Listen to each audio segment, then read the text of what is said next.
Wow. Thank you all for being here. What an amazing crowd. Sometimes on a Sunday, beautiful sunny day, I don't expect it. So I'm really super happy you are all here and celebrating the work of Mr. Lewis Watts and his great research on this book and his photography expert. And I just want to make a few announcements. We are celebrating more than a month, which is San Francisco Public Library's version of Black History Month. Kick it off early around here. And then we also celebrate all year round.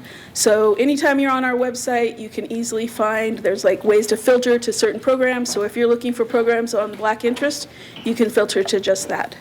But check it out. You'll see as you walked in, I don't know if you came in through the Grove Street, that beautiful new banner that we have up. There's an exhibit happening in the African American Center, gorgeous photos. So please check out everything. Our At the Library newsletter is on the back table, which has all the info and more. So I did set some books back there as well. And if you didn't get one, I'm sorry, but I will be doing an Instagram giveaway for this, so keep a lookout. This is On the Rooftop, and this is our On the Same Page selection for January, February. On the Same Page is a bi-monthly read that we do at the library. And this book by Margaret Wilkerson Sexton, she cites Harlem of the West as being a prime resource for this book. This is a beautiful book. I wanted it for the One City, One Book, but it didn't quite make it. So look forward to that announcement too, coming out for our next One City, One Book. So this book should be available at all 28 locations right now. You can walk in, you'll see a big stack of them. Check it out. There'll be book clubs. And then Margaret Wilkerson Sexton will be in convo with Dorothy Lazard, a celebrated librarian and historian from Oakland. And that author talk is going to take place at the African American Art and Cultural Complex. And it will be on Tuesday, February 27th. And like all library events, it is free to go to. And I will have more copies of that book at that event. So please come out. We really want to support our off-site locations as well. We want to acknowledge that we occupy the unceded ancestral homeland of the Ramaytush Ohlone people, who are the original inhabitants of this area. We benefit from living and working on this traditional homeland, and we want to pay our respects to the ancestors, elders, and relatives of the Ramaytush community. With that, I encourage you to check out our many resources we have on reading, film. Also check out the Segurite Land Trust. They're an all-women-led indigenous group out of Oakland doing amazing work in land back. All right, I think that's going to do it for my announcements. Please avoid walking in front of the camera. Now, without further ado, I'm excited to have Lou back with us. He has done this presentation a few times. Once when we went into COVID land, we did online, and literally 5,000 people registered for this event. So I should not be surprised that this is a full house. And then we did it at our little Western Addition branch. I don't know if you know that branch, but the program room is about the size of my thumb. And we had people out the room. It was amazing. So I think you are all in for a treat. This book is by Heyday Books. It's been twice published, and it is out of print again. I encourage you to check out the book. You can look at it, please. That's my copy, so don't walk away with my copy. And let me introduce you to this book. Gorgeous photos, gorgeous archival photos of the beautiful Fillmore neighborhood prior to the city's destruction of it. Lou is a photographer, archivist, and professor of art at UC Santa Cruz with a long-standing interest in cultural landscape of African diaspora in the Bay Area and internationally. All right, this is beautiful. Lou, are you ready for this amazing house? Look at these people. We might even need more chairs. Good welcome. Hi, everybody. Let's see. There's actually a lot of faces I don't know, so maybe I won't be repeating myself, but there are some people that have seen this before. Let me talk about my history about the Fillmore. My family moved to San Francisco in 1964, right as I graduated from high school, and I spent the summer here. And the first thing I said was, this is where I want to live, although it took me 3 years to move back. But in that summer, someone said, do you want to go to the black area of San Francisco? And I said, sure. And so they took me to the Fillmore on a Friday night, and it was incredible. It was jumping from Hayes to all the way up 4 or 5 blocks north of Geary. People were dressed to the nines. It was basically wall to wall. They were walking in the streets, and I'll never forget it. So then when I transferred to Berkeley in 1968, I said, I got to go find that neighborhood again, and I couldn't find it because it didn't exist. It had been erased. So I did find it eventually, and basically it looked like a war zone. There were a lot of empty lots, and eventually I heard more about the story, which I'll show you a little bit more about. And why don't we begin, and then I can sort of talk a little bit more about how the evolved. Although I will say the book just went out of print from Heyday, and at the end I'm going to put a list up here because eventually I want to probably do another fundraising and republish it because it needs to be published. Every time I'm on Fillmore, people come up to me who I don't know and say, when's the book coming out? So I think it's really important. It needs to be on the, out for people to exist, and I'm glad it's in all the libraries. So let's start with the images. I was going to say that this is actually my friend Luis Mendez, who's a really famous, probably the most photographed photographer in New York. But I love it because he really has an old school. He's got a speed graphic, although he actually shoots Polaroids with it. But he's just somebody I really like, and he sort of harkens back to a particular age, and you'll see he had a lot to do with a lot of the photographers in the Fillmore. I have to say, the original Harlem is a place I've been photographing probably for 40 years, and it always feels like, I think I lived there during the Harlem Renaissance. Everybody says, yeah, I was really good friends with with Langston Hughes, but it always seems very familiar, and I kind of photograph it that way. So this is actually Mr. Hayes, who was one of the photographers. What happened was, well, let's start with that history, but eventually, because the Fillmore was already an entertainment center, when a series of events having to do with Pearl Harbor, the Japanese being interned, and the need for people to work in the shipyards, and in San Francisco, the only place that was available for African Americans was the Western Addition. So almost immediately, the people who came primarily from Texas and Louisiana and other parts, well, people came from all over the country to the West during World War II, but the African-American migration was primarily people from Texas and Louisiana, and they brought their musical tastes with them, and it turned out in this neighborhood, there was already the infrastructure, so almost immediately there were 7 or 8, 9 clubs playing jazz for the most part and other kinds of African-American music. And the clubs hired photographers to document what was going on. This is what Fillmore Street looked like up until World War II, when those gates were torn down and for scrap for the war effort. But there was one of those in each intersection. So this was also, it was also one of the most diverse communities in San Francisco, and it was actually where Japantown was. It was where the Japanese had been there most of the 20th century. So right after Pearl Harbor, as I think many of you know, the Japanese were rounded up and shipped off to concentration camps, not one of the better events in the history of the United States. But they were, before that, they were really integrated in the society. They had businesses. But this is someone lining up, getting ready to get on a bus or train to go one of the places in the West. So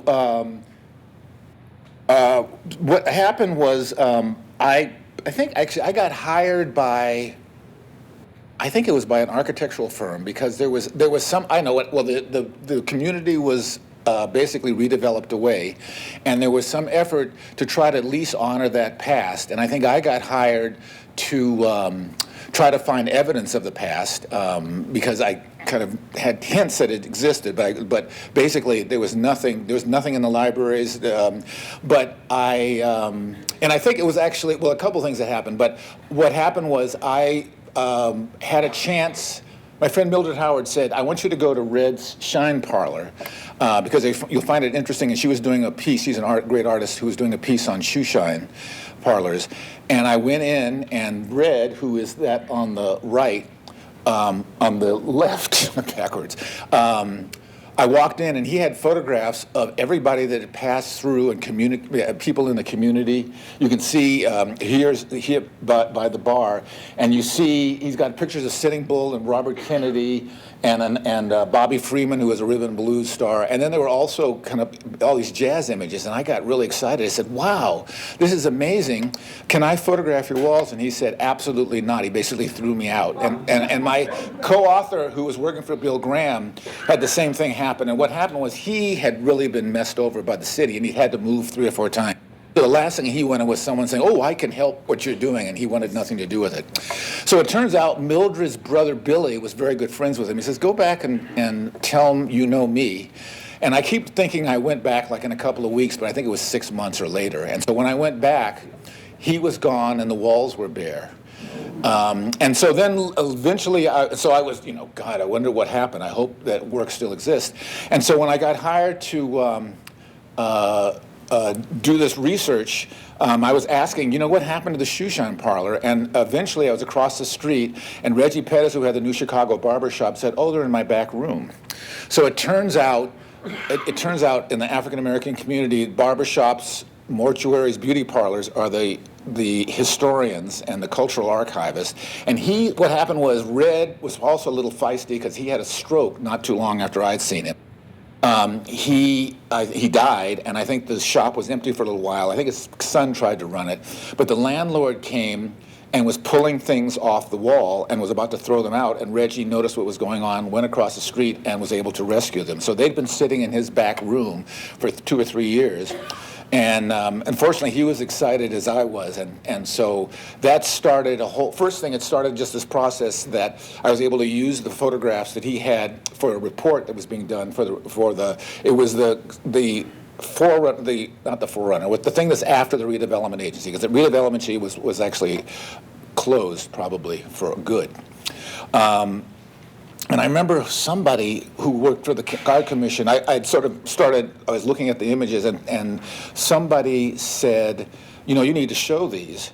So this is one of these things. I was teaching photography, but I was old school and strictly darkroom. But in the mid-'90s, there was this digital thing happening. And I think I took Photoshop a couple of times, but I wasn't using it, and I didn't have to teach it then. And so I would take it and then forget what I'd learned.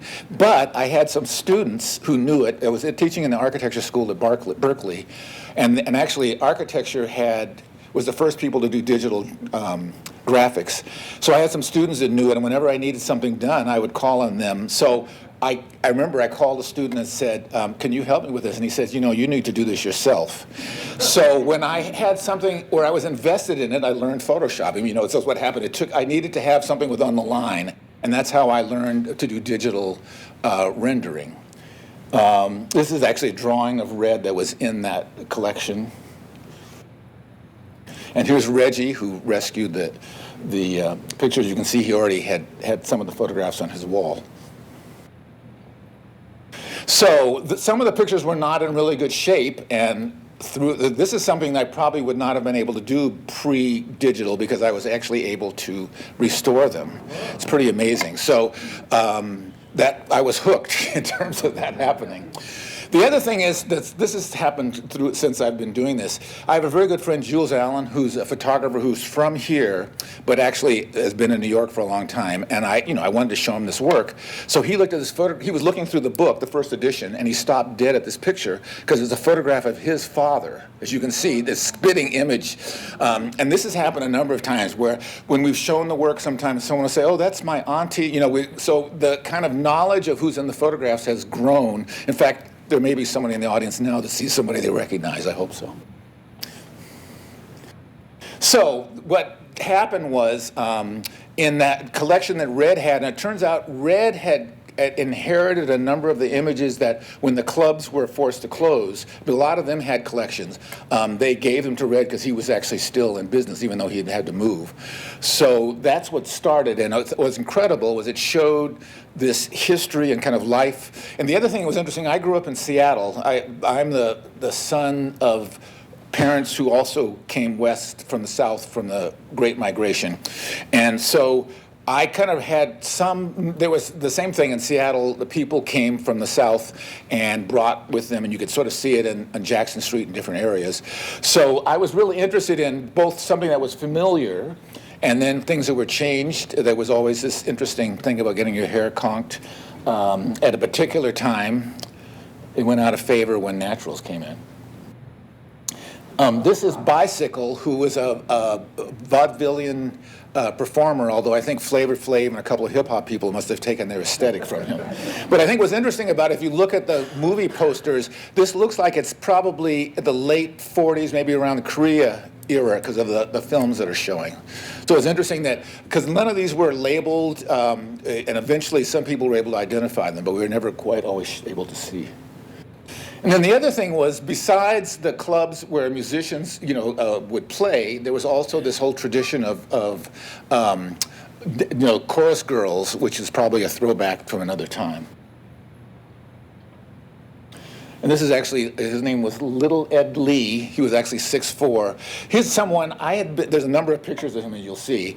And I tried for 2 years to sort of make an appointment to talk to him, and he kept saying, my car's in the shop. He always kept putting me off, and then he passed, and a number of things that happened, so I'm sure he had a lot of stories. But the other thing was I saw these dudes in Stetson hats, and as you can see, it had no influence on me at all. It was incredible, and I'm actually doing a talk at the De Young. I didn't tell you this.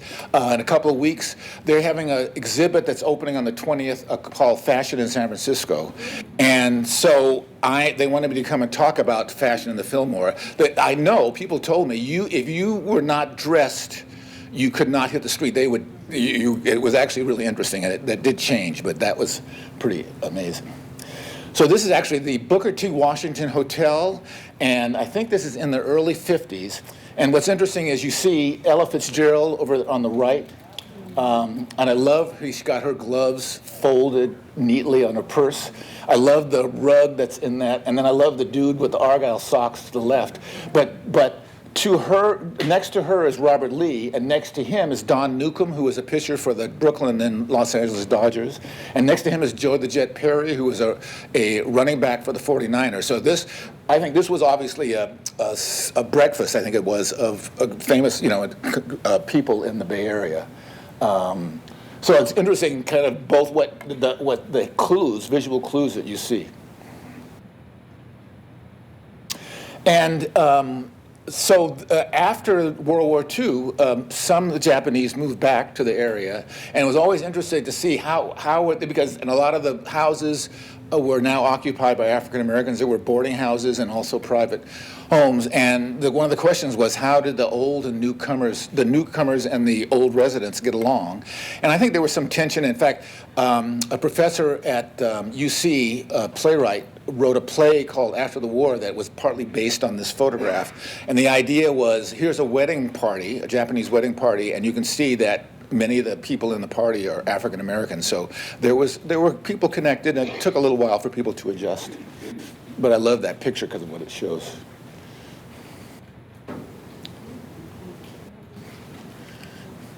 This is, if you know the Boom Boom Room, this was Jack's that was originally on Sutter and then moved to Fillmore. And I think this is, again, sort of post-war picture. I think there's the guy on the right, on the left, when I turn around, I'm completely confused. But he seems to have an Eisenhower-era jacket. And you can see Acme beer and a number of other kind of references. But I like that picture a lot, too. And this is Frank Jackson, who was a pianist who on the right. And it's great. When I first showed this work, the first parts of this work, I showed it I think it was actually in the Veterans Building, because it was when the City Hall was under construction and Willie Brown's, with then mayor, office was in the Veterans Building. So I showed that, and I had met him finally, and he came and played at the opening. We've had a number of those situations where musicians from the period have played at events for this, which is a nice way to connect the past to the present. This is a group, I don't know who, but celebrating the release of their record. And I also like the way they're dressed, and then you can see sort of other evidence of the time in the ads in the background. And this is the Four Naturals, and actually, the Four Naturals seem to have a changing set of people, because this is Frank at the keyboard, this motif, kind of a stylized keyboard. But I saw other pictures of the Four Naturals with other musicians. But I love that picture also. Really great graphics and dressed to the nine. This is Louis Jordan. That's him on the right. And Little Tiny was a DJ. And you can see they're pointing to a poster of him. And actually, the couple on the other side operated one of the hotels. There were 2 or 3 African-American hotels in the neighborhood. Louis, you should look him up. Louis Jordan was a contemporary, an artist. I think you could still call him jazz, but he actually was a forerunner of rap. He did a lot of sort of talking over the records and over music. Really good. You should look him up or look him on YouTube and see. He was pretty cool. So this is David Johnson. This is like one of those things where all of a sudden, I know what happened was with the opening I had at the Veterans Building, a woman came up to me and said, you know, I used to work for Bill Graham, and one of my jobs was to research where all the jazz clubs were, because Bill Graham had the Fillmore Auditorium at that time. And her name was Elizabeth Pepin. And I think we sort of said, well, God, maybe we need to, collaborate. And actually, right after that, she got hired as an associate producer for the documentary, The Fillmore, that KQED did, that just re-aired a little while ago. I think you can find it on their website. It's called The Fillmore. And so I was kind of on that advisory board, and so we put the word out and started finding people from the neighborhood and finding more photographers. And a couple of people kept saying there's this photographer, David Johnson, who's the first African-American to study with Ansel Adams at what was now the Art Institute, or what was the Art Institute.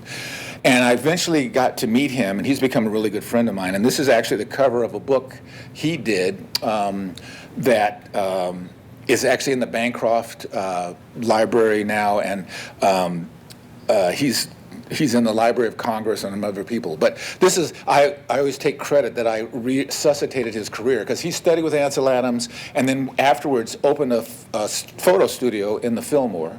And what we liked about his work that he contributed was, besides in the clubs, he photographed life on the street. So that gave us other examples. I guess that's, oops, I went the wrong way. Let's see. So these are his. This is a photograph taken from, I think it's Larkin, looking north on Fillmore Street. At the back, that building in the back is the Fillmore Auditorium, and the one next to it was the second, I think, synagogue originally in San Francisco, and then it was eventually taken over by Jim Jones and the People's Temple. And that looms large in the history of Fillmore also. This picture, I think, is taken in 1947 or 8.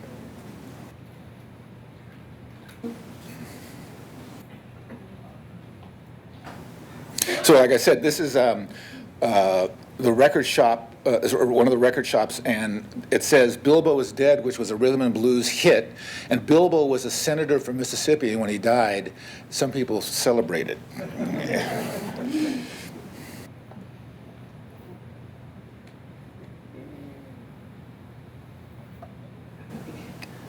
God, I can't remember the name of this club, but this was a club at night and a skating rink during the day. And it's interesting to see, you see the audience was mixed people. I mean, the Fillmore really became a go-to place to go.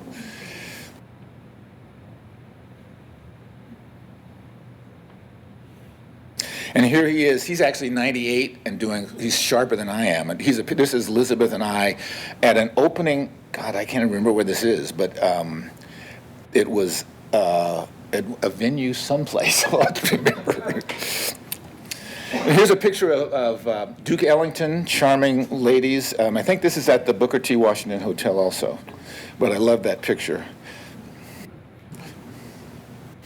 And then here's a picture of Eartha Kitt, and she was invited, I think, for a celebration of newspaper boys who delivered the Sun Reporter. And you can see that she's got her hand on a young man who's overwhelmed. It's too much. And actually, the guy on the left is Danny Duncan, who's actually an artist. We sort of found him later, but that was a picture of him, and he was asked to come because he was already performing when he was young, and didn't deliver the paper, but I loved that picture, and then there's more images of him. And then during World War II, a lot of the male musicians were off to the war, so this had an opportunity both for women to work in the shipyards, about Rosie the River, but also to play in orchestras. I think this is at a club, it might have been in Treasure Island, I can't remember, in the Fillmore. And then I love this is two musicians out in the middle of the day, which they were definitely unused to. You can see there's the light was.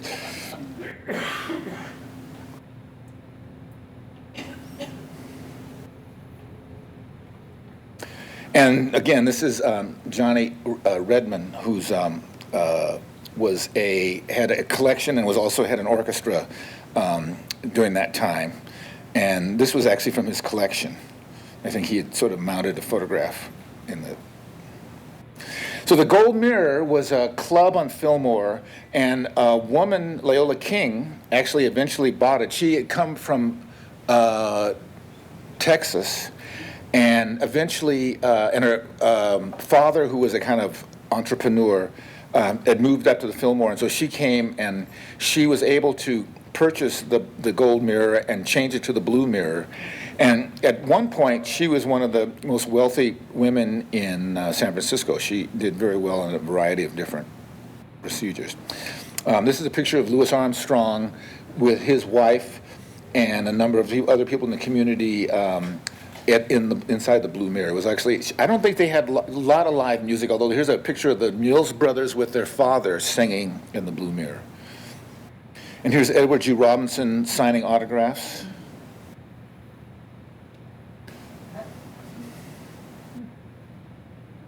So there was kind of, throwback to kind of Southern culture, and maybe another time like the Renaissance in terms of the aesthetics, what was expected.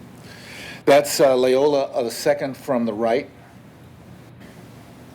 Like I see, you can see people were not, you had to dress or you didn't show up. They might not even let you in the door. Here's Leola in this mansion she had on Scott Street with her mother. And here's Leola with Josephine Baker.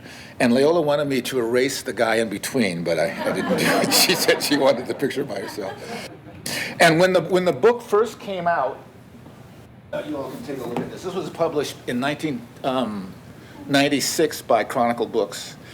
And I was really thrilled they wanted to do it, but there were some problems with some of the aesthetic decisions they made. And this is when I was first doing research, and I remember I'd heard about Leola, and I went to see her, and she said, sorry, I don't have anything. But she loved the book so much that then she gave me her archive, and so that was actually great. The sort of first edition opened up a lot of possibilities for subsequent editions. Oops. Let's see. Here we go. And this is actually in the Texas Playhouse, and that's Wesley Johnson sort of holding her hand, and the woman with the lei is called Lottie the Body, who was an exotic dancer. I think I have some other photographs of her. But everybody you can see is having a really great time. And here's Leola. She passed about maybe 5 or 6 years ago, but she was beautiful till the end. This is the Club Flamingo that was on Fillmore, and eventually Wesley Johnson, who came from Texas, came and ran it that way and then changed the name to the Texas Playhouse. And that's a picture of him. He's the second from the left, but you can see that the waiters had, the people working there had a particular strong style. And the other thing was that there were all these great paintings on the walls. You can see, I can see this Eddie Taylor, Teddy Wilson, Ivy Joe Hunter, and a couple of others, both mostly Texas musicians, but who also, the San Francisco, the Bay Area was on the Chitlin circuit, so they would pass through. And as I said, as people came and they brought their musical tastes with them, the music and the musicians that they followed and bought records of followed them and performed. Here is, he was known for this white Stetson hat. And it's interesting, his son went to pharmacy school at UCSF, and when they needed money for tuition, the story was they pulled those dollar bills down. He was saving them, but he pulled them down and paid his tuition. And I've heard different stories that there were all these silver dollars in the bar, and either he used those also, or they were, maybe, I think someone broke in and robbed him of it, but I'm not sure. This is one of those things where history, well, a couple things. History is the lies that the winners get to tell, but history is always a moving target and keeps changing. So, we just listen and state it and realize that it may change over time.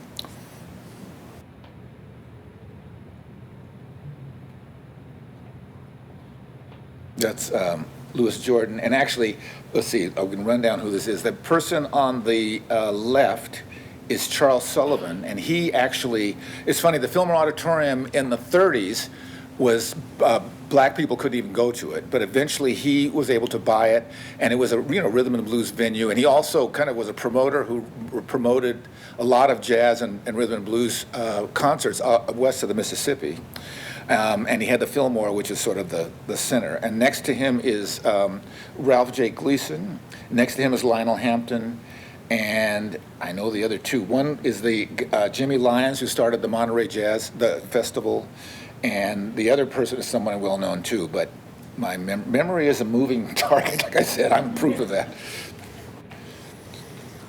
So here's Wesley with T-Bone Walker, who was a Texas musician who played in the Bay Area a lot. And I loved, the other thing was he had these great paintings that was actually done, I don't think of his name, but he was done by the same person who kind of painted and designed Fisherman's Wharf. And, I had seen them, and then eventually I got a message from someone said, the paintings that were in the Texas Playhouse, I have them. It turned out when the bar was closed, the club was closed, there was a Ukrainian contractor, and he was going to just try to salvage them. And his wife said, "You can't do that. This is history." So his neighbors were former Fillmore residents, and he gave them the paintings. And we were able to show them, and I was able to find them and photograph them. And I actually showed them at the Performing Arts Museum and Library in the Veterans Building. I think that's where the picture with David was. They're really great.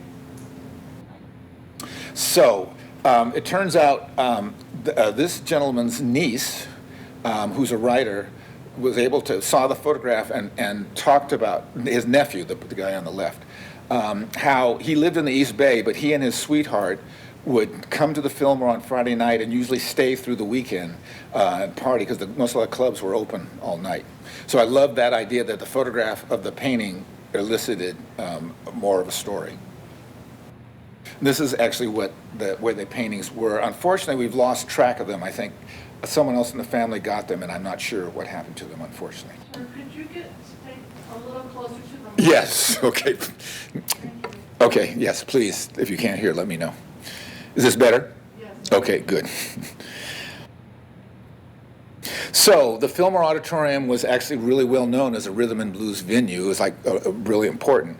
And it sort of transitioned, and at some point, Bill Graham, who had just come from New York, I think was hired by the mime troupe and looking for a venue for a fundraiser. And I think he couldn't find anything, but he asked Charles Sullivan, and Charles said, yeah, there's, it's free a particular night. So he had this concert with the San Francisco bands, and so many people showed up, something was going on, and there was certainly a need for that. And Charles Sullivan was actually killed mysteriously. I don't think it was ever solved.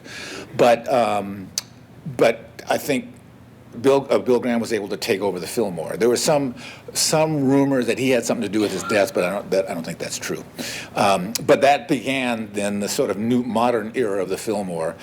Here's a picture, actually, I think from still Charles Sullivan, with Little Richard. And there was a picture that John Goddard, who had a record shop in Mill Valley, had of a left-handed guitarist. In fact, I saw Little Richard, and I remember there was this left-handed guitarist, I wanted to see him, who was really flamboyant, and I couldn't take my eyes off of it, and it turns out it's Jimi Hendrix, who played with Little Richard before. Now, there's some scholars that say that Jimi Hendrix never played with Little Richard, but I have a photograph of someone who was there, so this is like, it just goes on. But I love that story.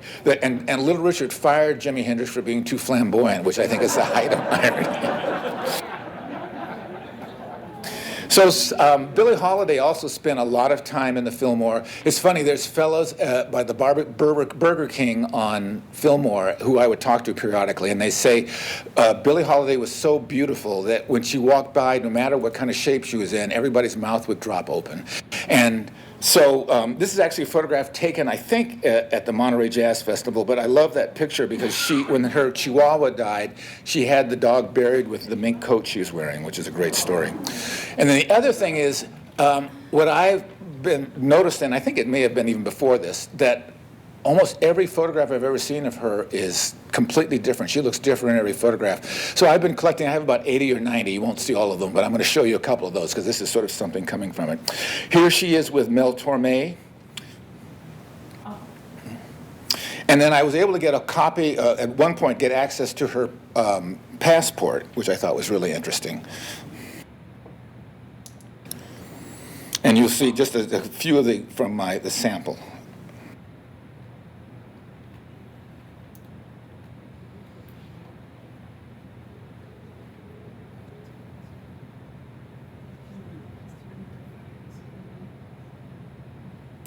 And, she was a heroin addict, and you can sort of see evidence of that. And so had highs and lows in her life, for sure.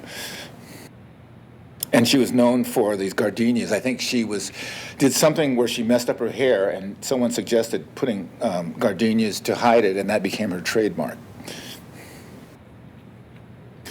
And here's I think this picture was taken in San Francisco, where she's recovering at one point, and you can see a picture of her and Louis Armstrong on the wall. This is Ricardo Alvarado, who was a Filipino photographer who came, I think there was something called a bachelor migration from the Philippines in the late 30s. And he came and was working in the Presidio, and he actually trained himself as a photographer. And he photographed both in the Fillmore, and he also photographed the Filipino and Hispanic communities throughout California. And his daughter's a really good friend of mine, and his work his archive was just acquired by Stanford. But he had photographs from the clubs and from sort of more of the diversity that was going on. This is called Jackson's Nook, which was one of the clubs. And this is like a house party, which we're having a really eclectic variety of music, which I think is great. And I also love the wallpaper.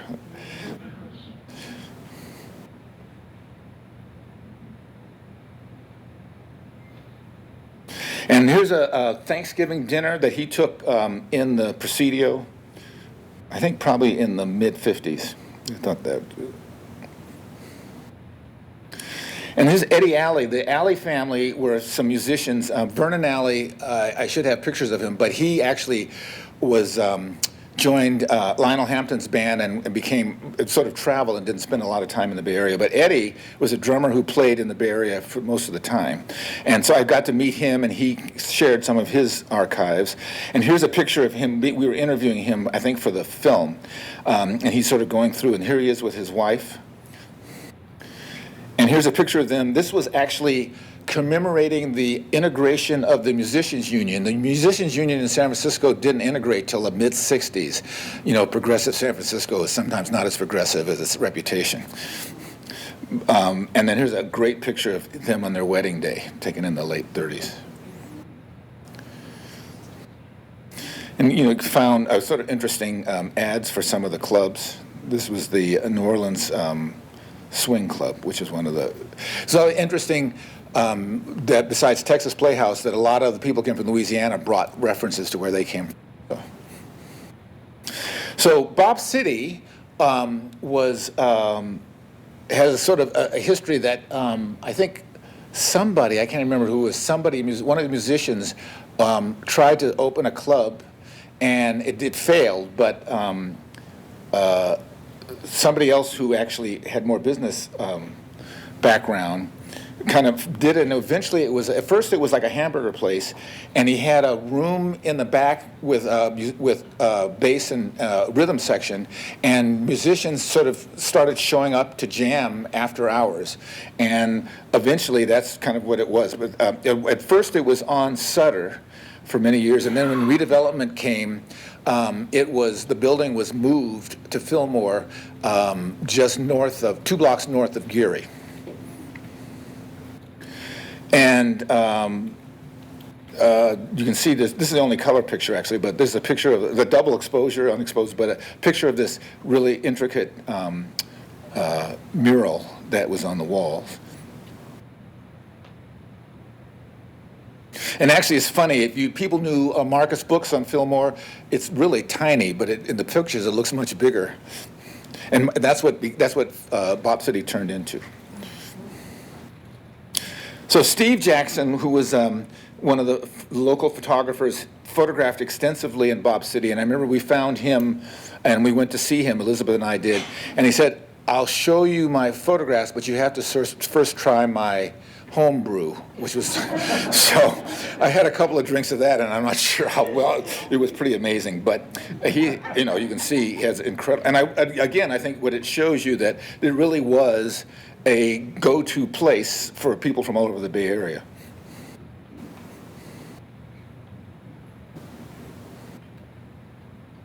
This is interesting. This is Teddy Edwards, and the gentleman with the saxophone, what happens is you could come and ask to sit in, but if you couldn't measure up, they would ask you to leave, knowing certain terms. And so supposedly, this gentleman's been told he needs to step back because he's not measuring up. You can see he has a deer in the headlight look. This is Jimbo Edwards, who actually ran Bob City, and actually bass players said that the in-house bass was terrible, so they'd bring their own bass. This is Roy Gonzalez, who was one of Duke Ellington's, it's not Roy, Paul, thank you. Paul was Duke Ellington's main sax player. So that's and the player behind, whose name I can't remember, is a Filipino local musician. So people would, sit in and jam and said a lot of sort of ideas. There it is, thank you. See, we got a great crowd. What's his first name? Flip Nunez, yes, absolutely. It's in the book anyway, I just can't remember. Thank you. So this is probably what it looked like. So usually it was open at 2, and because they couldn't serve liquor, you could come in with a bottle at that point. But this is kind of what it looked like. This picture is probably 3 or 4 in the morning, and kind of had that atmosphere. And I like this picture because usually, unfortunately, male musicians were notoriously sexist, but this woman must have been able to play because you can see she's sitting in. And here's Jimbo in front of the sign. This was on the front window. And there was a Bob City that opened in New York, I think, sort of named after that tradition. And here is Jimbo with Herb Kane, thank you. Herb Ellis was not in this picture. And here's Chet Baker. Yeah. And here's Louis Armstrong in front of a mural of his pictures. And here's a young Johnny Mathis performing at Bob City before he became famous. What's our time like? We're good, okay. Here's Sammy Davis. I've heard that the Rat Pack showed up at Jimbo's and that there exist pictures of Frank Sinatra there, but I have not been able to find those. So if anybody knows anything about that, let me know. And here's Charlie Parker it was interesting, at Jimbo's there were chairs that had the names of musicians written on the back, and if the musician showed up and you were sitting in it, you had to get up and give him the chair, which would make sense. Gerald. Yeah, let's see. Gerald's a boxer, right? Yeah, so it's musicians and athletes. Thank you. That's good. I need to talk to you afterwards. So, actually, even in as early as the 50s, there were efforts by people in the city redevelopment agency say, we need to modernize the city. There are some people also said we need to move all these black folks living right in the middle of the city. I don't know if everybody presented that, but I've seen evidence of that case. So they began doing this survey where they started numbering the buildings in the neighborhood. And also there's a lot of Victorians. And it's funny, I went to I think it was an event at the Fillmore Library where they had people bring in family photographs because they wanted to expand their collection, and they would do is copy them, and then people could bring them home. And I remember asking someone, said, "So, what did you live in one of the Victorians?" And she said, "Yes," and they were rat traps, and I was glad to see them go. So not everybody, but so they were sort of marked to do that. And they started tearing things down. And there was no, they didn't have to do any vetting process. It's interesting that one of the results of that was that architectural preservation started to happen, so that, if a building is considered to have some kind of historical value, it has to be, you have to get decided by that. But before that didn't happen. And so a lot of really incredible housing stock was lost. And in the middle of it, activists from the neighborhood kind of sued and got them to stop, with the idea that, because at this point like I said, it looked like a war zone. There were empty lots, and they were hoping to be able to redevelop them, but they could not get financing. So those lots remained vacant for 20 or 30 years. And in fact, that's what I found when I came in 1968, I said, this isn't the place where I went, because it was completely different. And this is actually where the Japantown Center is now. So this is like, we're taken from Geary. And eventually it was built. And everybody who was displaced was put on a list with a promise they'd be able to come back. And it turns out, I think one family actually was able to come back. This is actually what it looked like when someone was doing an urban garden in one of the lots. And here's a picture actually of the Fillmore. This is maybe a little earlier, but this is the Fillmore Auditorium, which did survive that redevelopment. And I think this was either an ad or a documentation showing that if we find you housing in Hunters Point or Daly City, a lot of people move to the East Bay, they would secure. I'm not sure if they were or not, but I think this was to sort of show the possibilities, which was actually not true.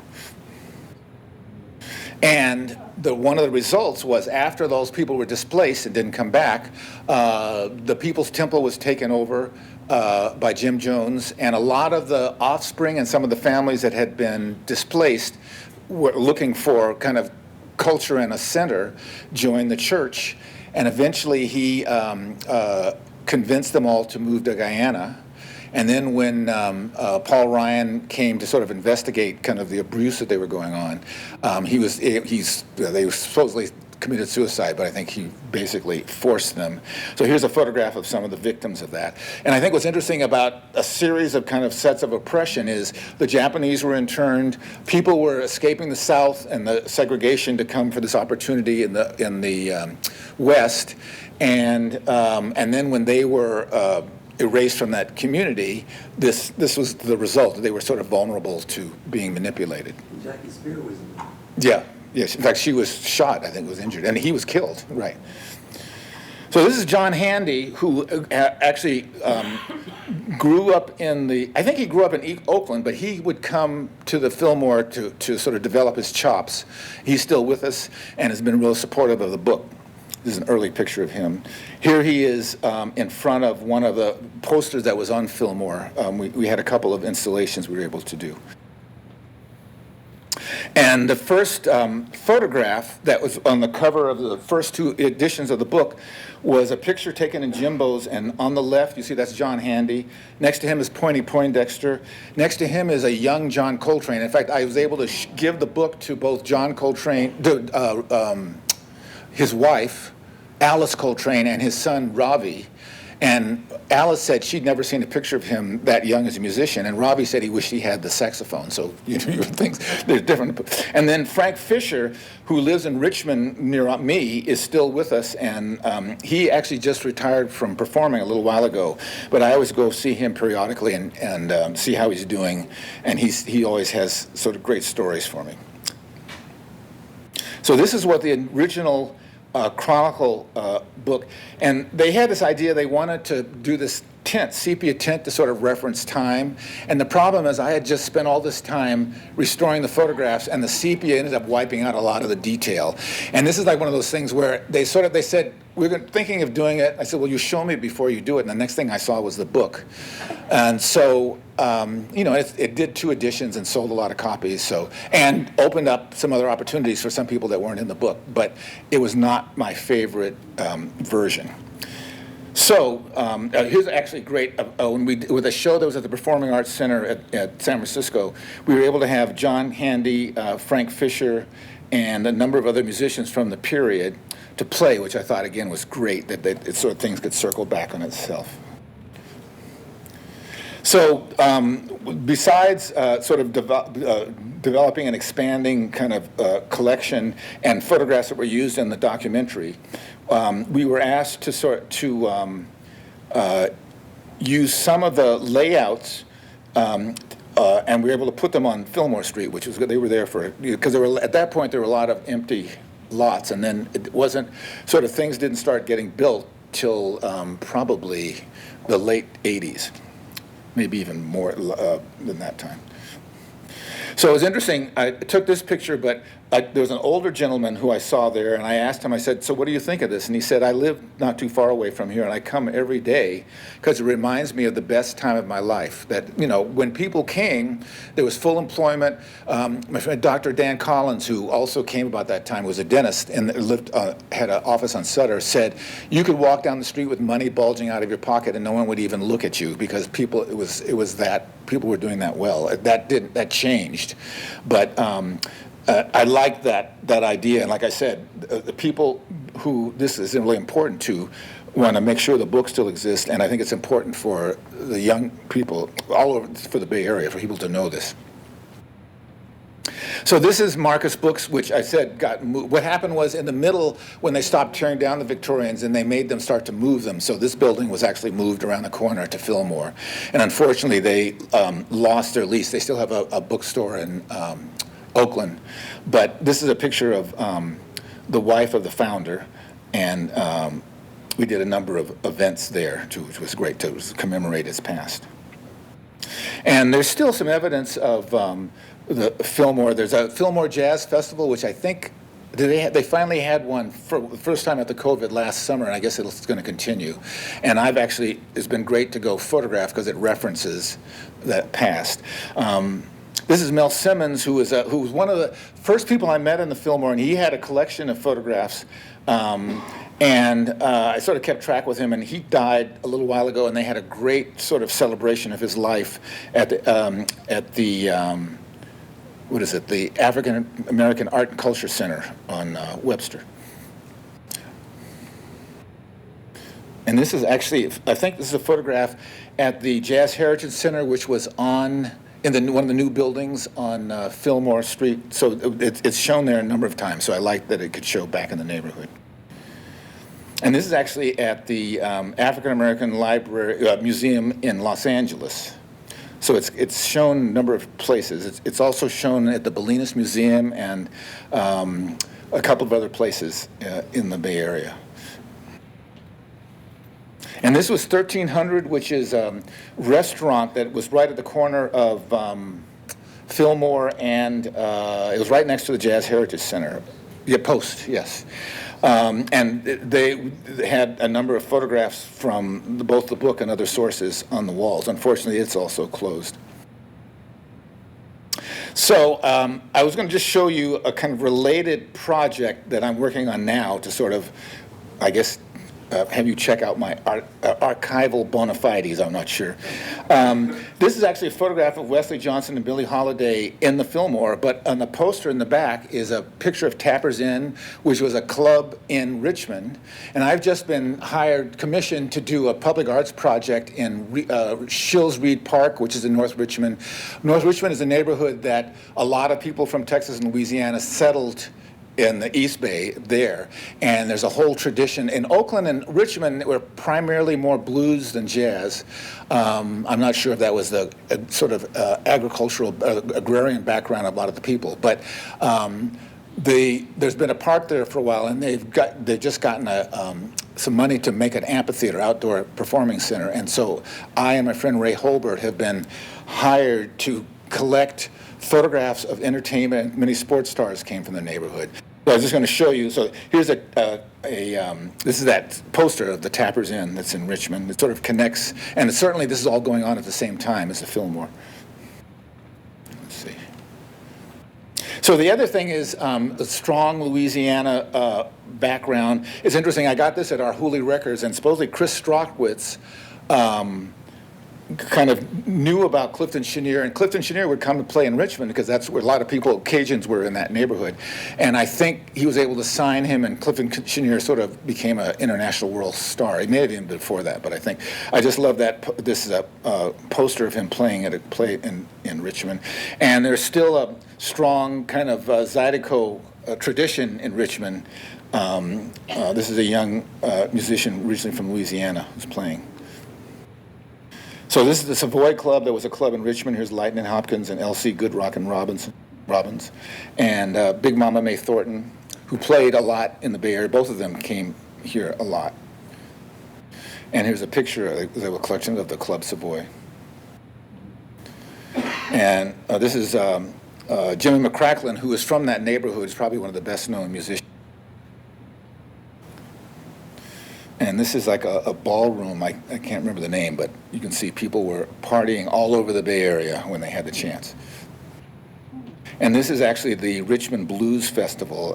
DeJohna Burke, who was organizing this, and probably this was taken in that park, and this is where she'll use that theater to continue that blues tradition.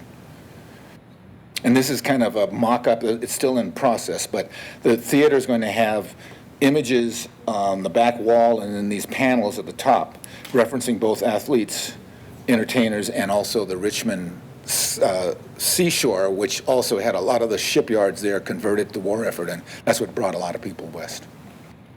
And I believe that is it.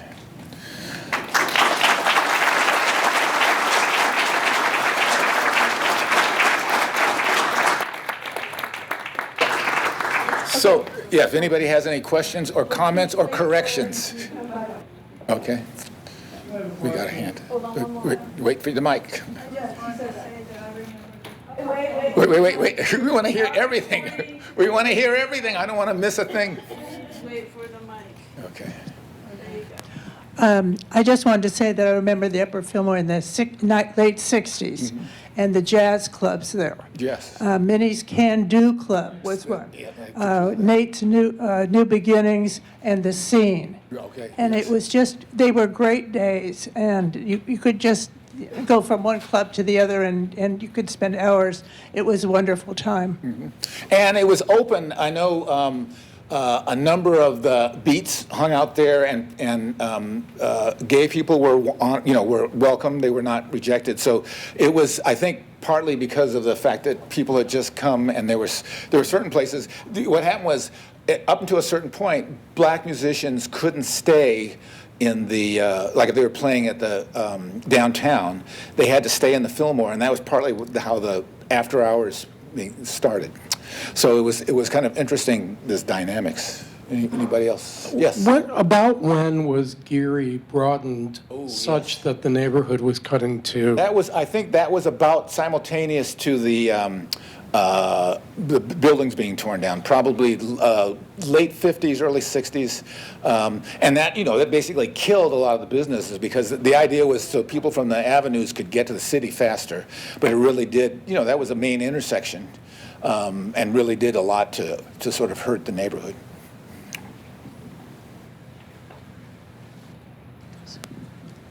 Hi, my name is Ernest East, Yes. and just about everywhere you pointed to on the screen in the film, Yeah.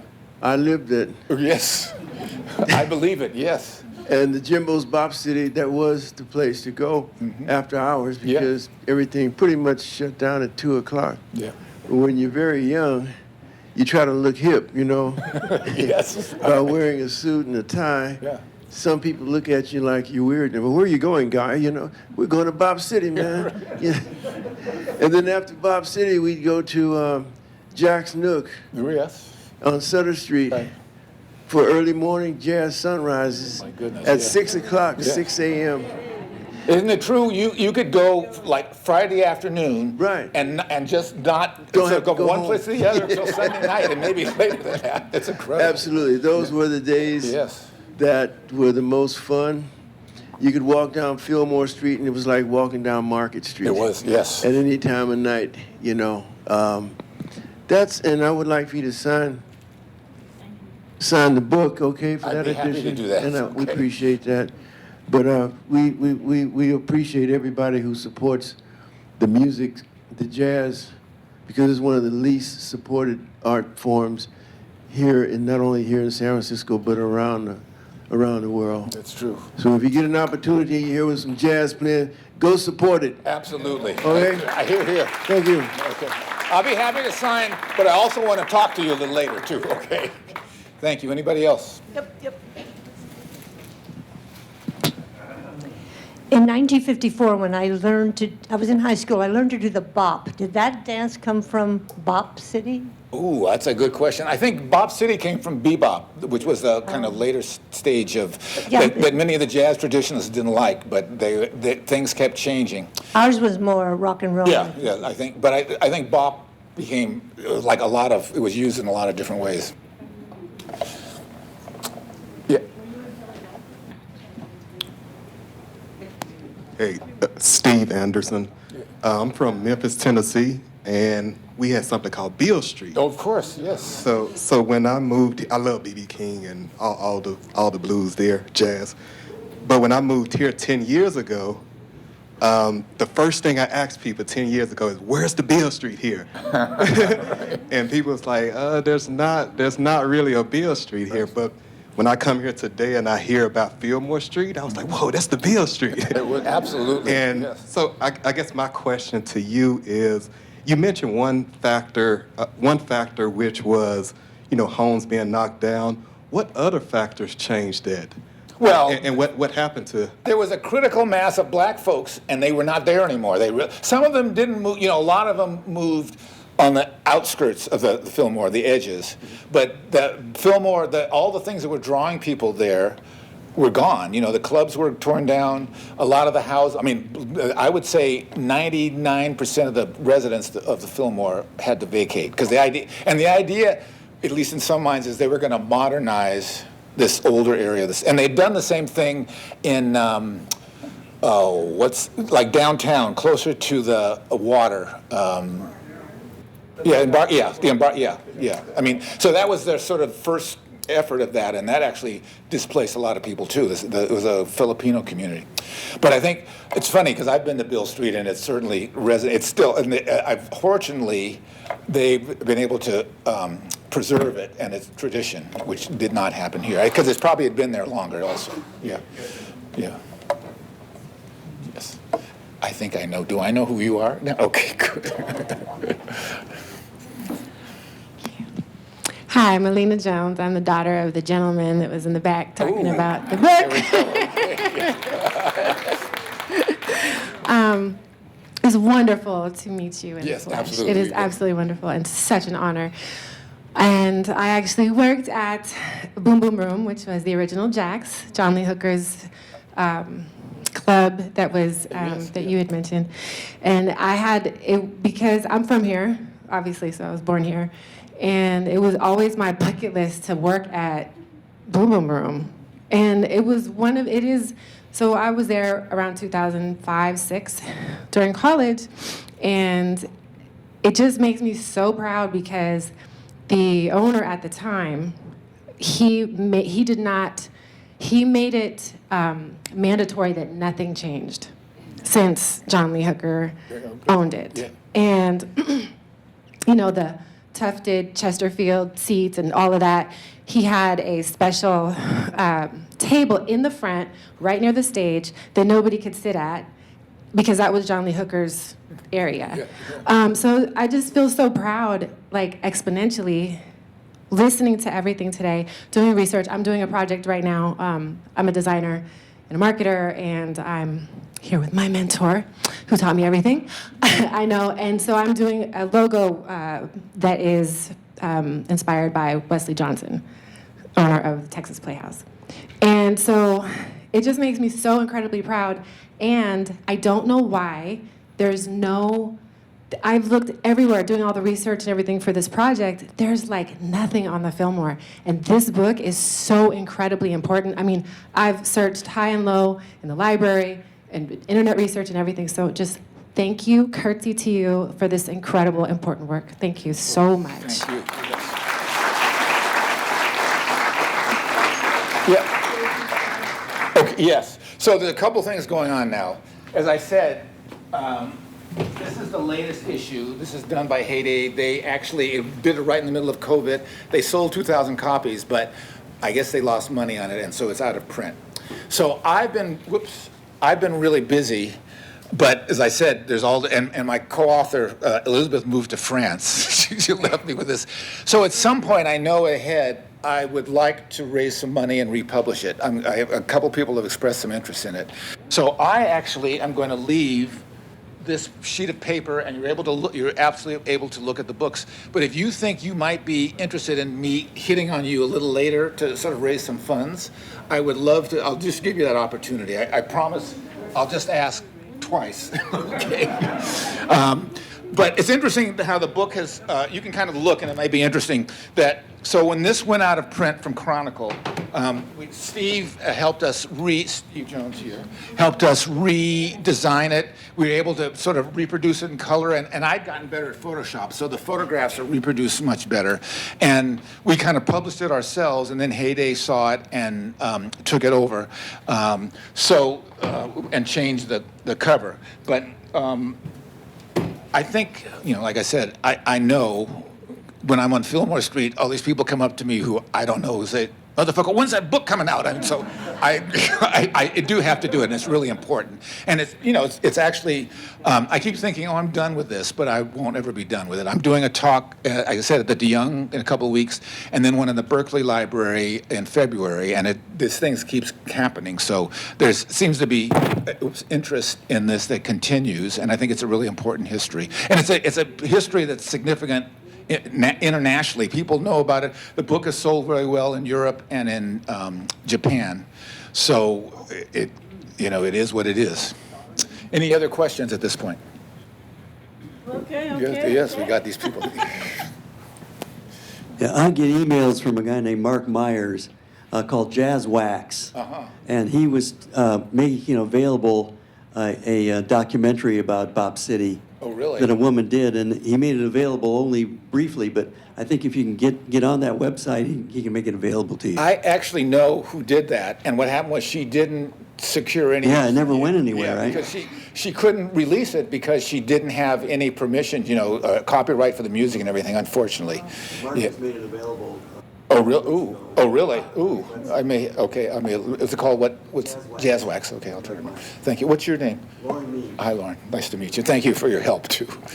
Yeah. Hello. Hi. There you are. Hi. Gabriella. Yeah, hi, Gabriella. I'm actually here with my family. Okay. It's my daughter's birthday. Oh, happy She's the one that birthday. told us to come and check this out. Okay. We're all native San Franciscans.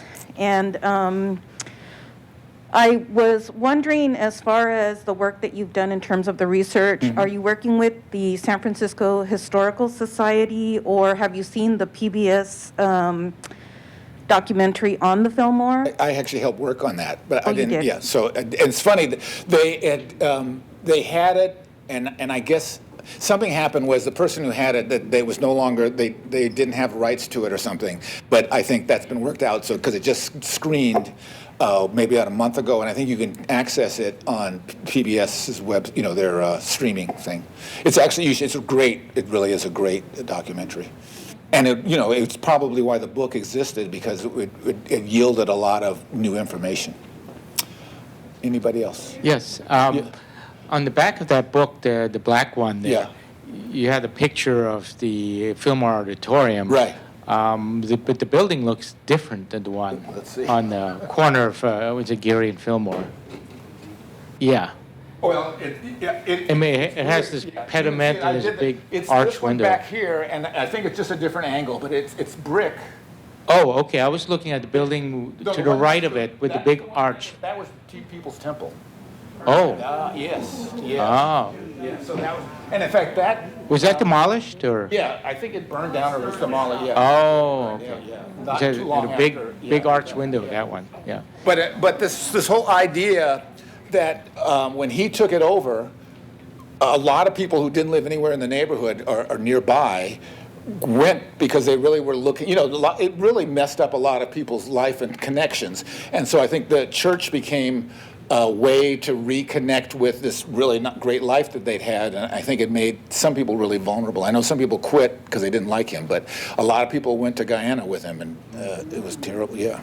Did you also follow the rejuvenation of the Fillmore and then Yoshi's? Yeah. And then all of that's Right. sort of disappeared. So I think that's partly because there was no longer critical mass.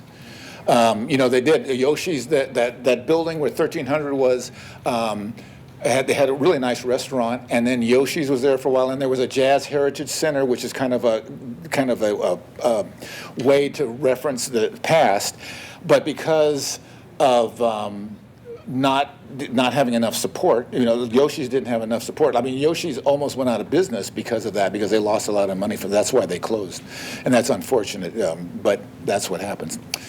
I think that it's funny that the Boom Boom Room seems to have endured, maybe because they were farther north and right at Geary, so I think that they were sort of easier to access, but I'm not sure. Well, about the Yoshi's locale, the city put out an RFP to get proposals to put something new there. Yes. With the intention of having something that celebrated the heritage of the Fillmore. Yeah. Have you been involved in that? I have not, although I remember hearing something to that effect, because there was an effort to re-establish the Jazz Heritage Center, and I think it was open for a little while, and there was some someone got shot or something, and then it closed again. So I think there's still efforts. I'm not involved directly with it. I'm sort of trying to pay attention to it. No. Okay. All of these questions are great, and if you missed the announcement about our On the Same Page on the rooftop, who cites this book as being a primary source, you can go upstairs and get this book right now.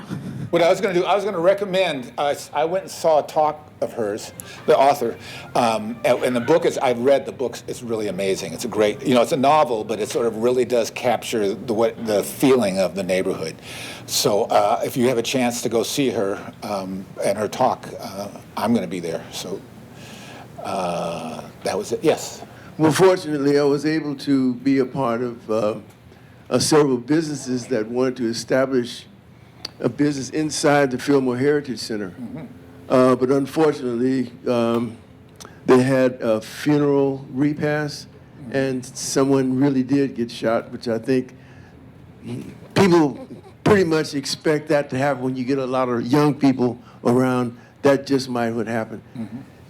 And that's what exactly happened. And there's been an effort we're trying to see about getting it reestablished again, because we have nowhere to go in the Fillmore. Yeah. There's nowhere to go to entertain yourself, your family, and this is why it's so important about what you're doing in the effort to try to bring back the jazz district in San Francisco. That is what's been missing, is we have nowhere to go after hours, especially anymore. No such thing as a Bop City.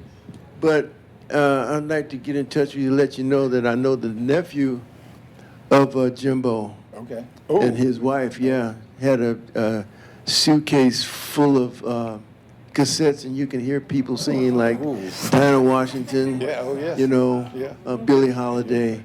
And that's the first time I met Miles Davis. I'm a singer and a songwriter. But I met Miles Davis at Jack's Nooks, which was more in the 60s. You know, I'm more of a 60s guy. All right. Well, thank you very much for your... Well, it's a couple things. San Francisco has always been a jazz center. It's always had a strong jazz scene. It may, I mean, the SF Jazz seems to be functioning pretty well. Dixieland in North Beach. Yeah. Jazz in Fillmore. Right, right.